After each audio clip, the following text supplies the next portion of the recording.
selamat siang, selamat datang di Borobudur. Di sini adik-adik didampingi oleh dua guide. Yang ini namanya Bapak Yulianto, saya sendiri Taufik. Jadi program kita yang pertama, kita akan menuju ke kantor Balai Konservasi Borobudur. Di sana nanti adik-adik bisa melihat sistem penyambungannya, sistem penyusunannya. Ini sesuai dengan arahan dari Bapak dosen kita.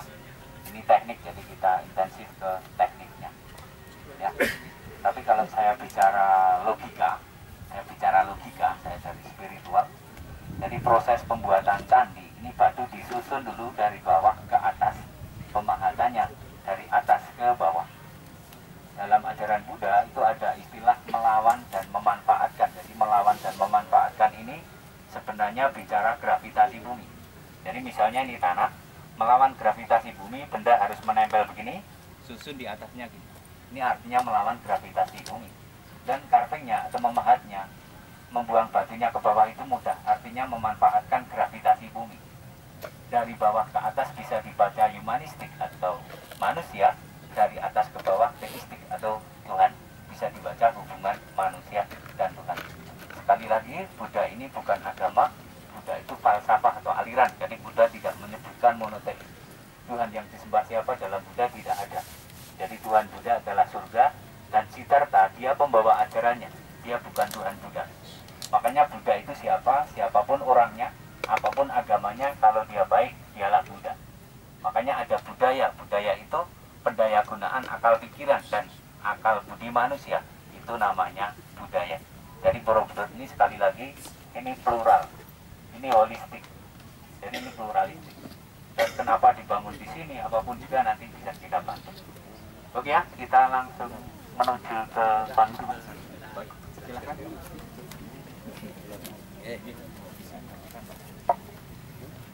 Selamat pagi. Assalamualaikum warahmatullahi wabarakatuh. Ini saya sudah matur Pak Taufik. Ini kita itu dari mahasiswa Fakultas Teknik dan jurusan pembagian arsitektur. Nah ini sekali lagi ini ada 11 butir ya. Sarjana teknik mempunyai titik 2 yaitu nanti saya yang nomor 1 itu kemampuan untuk mengaplikasikan pengetahuan tentang matematika, sains, dan engineering. Nah, ini dasarnya kita ini ke sini. Ini ada 11 ya. Tapi nanti pelajari sendiri. Oleh karena itu yang sudah itu ada di ini ada 3 unit ya, kegiatan. Satu untuk riset tentang restorasi Borobudur. Itu di dalamnya ada rekonstruksi, ada macam-macam ya. Tapi audio visualnya di sini bayar. Cuman untuk audio visual fasilitas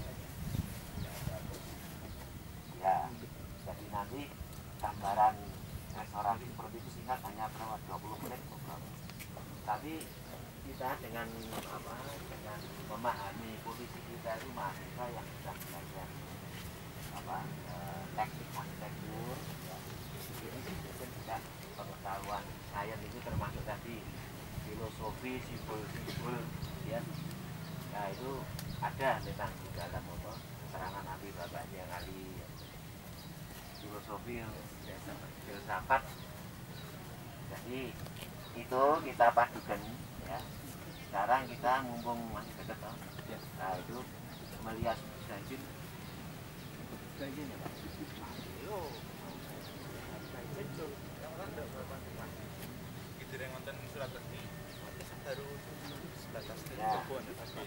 Itu Pak Ketuanya Pak Marsis Tomo ya. Kebetulan baru umroh jadi saya nggak bisa menghubungi langsung, tapi paling tidak nanti permisi dulu. Nanti mbaknya di sana juga sudah tahu. Nah, mudah-mudahan tidak ditolak ini.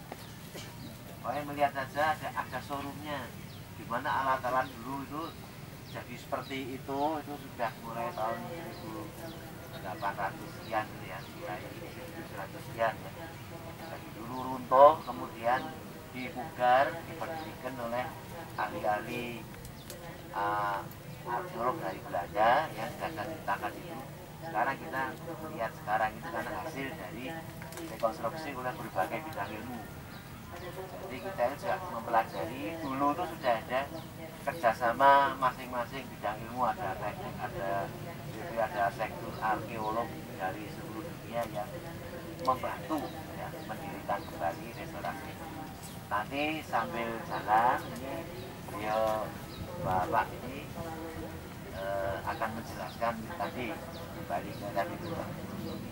Tapi paling tidak kita sudah ngerti ya mengenai teknologi, teknik konservasi, ya, pemugaran. Sekarang nanti kalau sudah masuk ke ini taman wisata itu revitalisasi, yang istilah sisi itu nanti bisa didiskusikan dengan Pak Dina Pak. Oke, terima kasih. Assalamualaikum warahmatullahi wabarakatuh.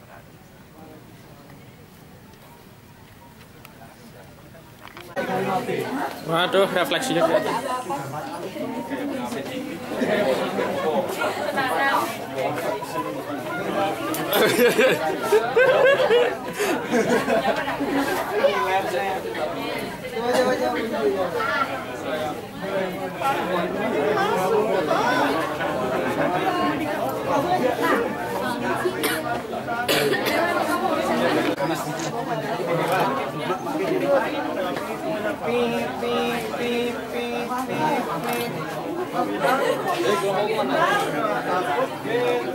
Sorry.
Beneran berarti udah.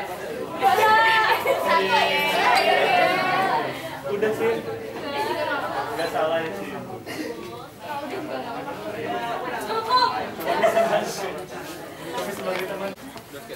Ini yang mendesain dari Jaika dari Belanda.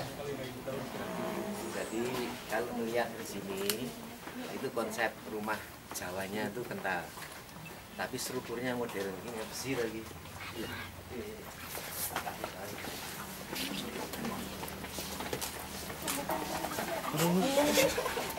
Ya, ini pengetahuan baru bagi kita. Orang Jepang dengan teknologi yang tinggi merasa kalau konstruksi bangunan Jawa nanti kita akan bandingkan ya. Ini kan semua besi. Nah, kita harus mulai berwawasan teknologi konstruksi rumahnya, rumah Jawa ya, kecil-kecil. Konsep halamannya juga ada, halaman tengah itu, pelataran tengah itu.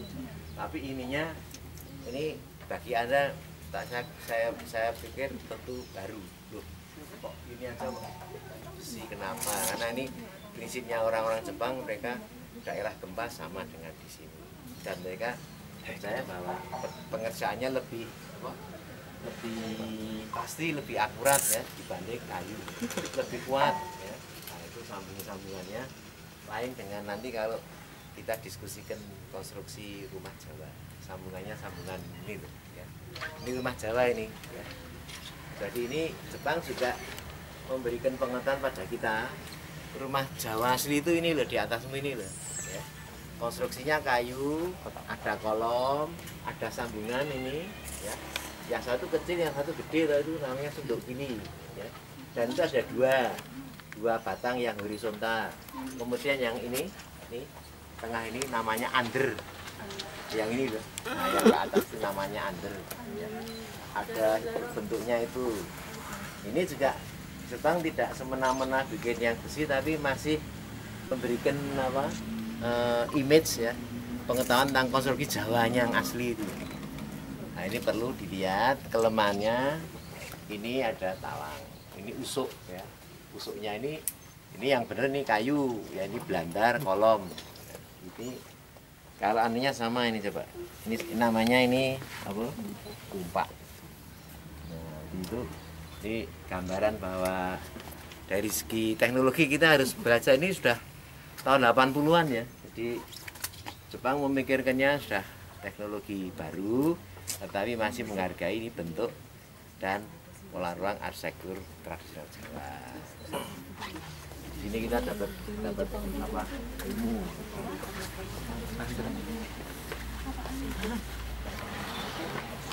Pak ini, di tiga itu ada kisi-kisinya itu untuk ventilasi ya.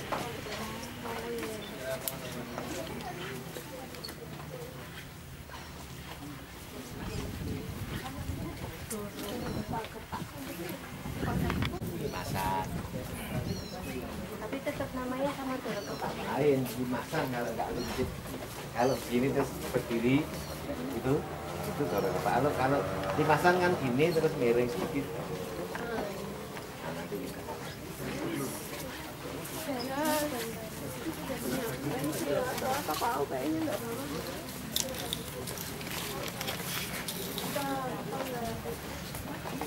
Ini pengetahuan ya. Setiap publik bangunan umum itu harus ada toilet umum. Ini bagus. Kamu cewek-cewek belum pernah lihat urinoir dari Jepang seperti itu. Urinoir. Nah ini mumpung kita bisa melihat dari luar, ya dari Jepang. Urinoir untuk cowok itu, kamu lihat sekarang boleh muteret. Ya, Supaya ngerti.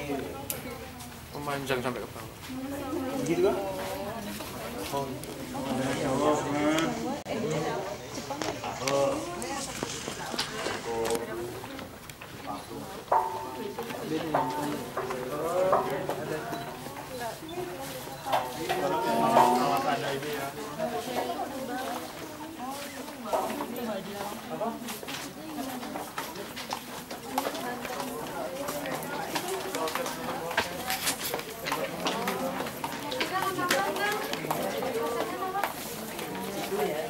Yang kamu kembangkan itu namanya artefak.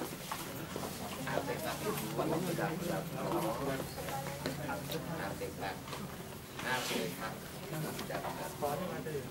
Yang ini masuk ilmu arkeologi, bukan arsitektur. Tapi kalau nanti bangunannya masuk arsitektur. Ini mas, dengan ini. Ini kan gampang itu.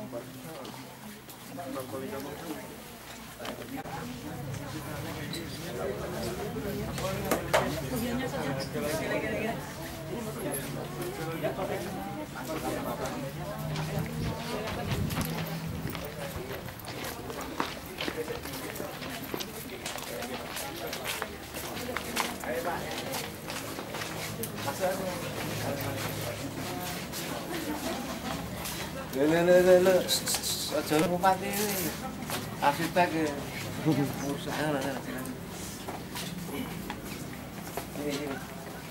Ini Mbak, enggak Mbak waktunya, Mbak. Masuk. Masuk. Sini apa? Ora tang represent.